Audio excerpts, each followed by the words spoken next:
Bienvenue, et derrière moi se trouve un Honor 400 et aujourd'hui je vais vous montrer comment activer et configurer votre point d'accès mobile.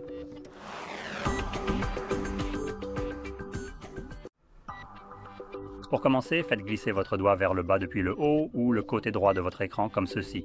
Le point d'accès est visible pour moi juste ici, tout en haut ou dans cette liste spécifique. Si cela n'apparaît pas, faites glisser vers le bas dans cette zone pour étendre la liste des raccourcis visibles. Une fois que vous voyez le bouton du point d'accès, maintenez-le enfoncé la première fois. Cela vous amènera rapidement aux paramètres.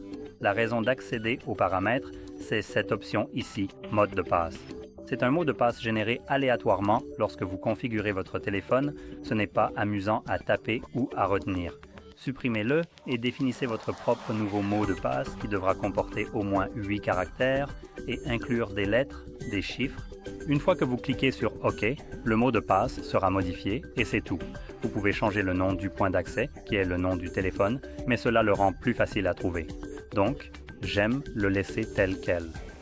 Et sous plus, nous avons des options supplémentaires comme la durée.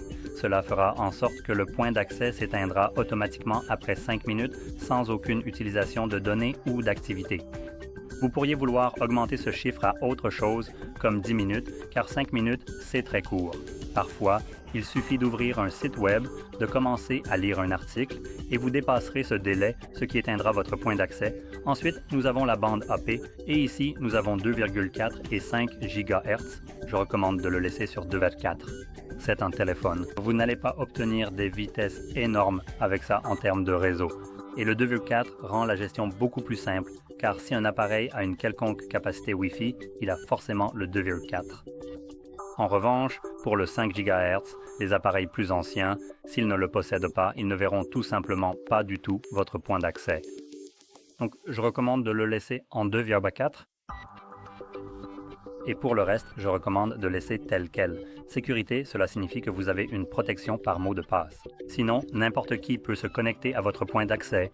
Alors, fermons ceci, retrouvons le bouton à bascule une fois de plus et il suffit d'appuyer dessus pour l'activer quand vous voulez l'utiliser. Maintenant, avec la configuration que j'ai, si j'oublie simplement de l'éteindre, il s'éteindra automatiquement après 10 minutes d'inactivité de ma part. Mais si vous avez défini un délai plus long, par exemple, il faudra peut-être y penser et si c'est le cas, il suffit d'appuyer dessus pour l'éteindre. Cela étant dit, j'espère que vous avez trouvé cette vidéo utile. N'oubliez pas d'appuyer sur j'aime, de vous abonner et merci d'avoir regardé.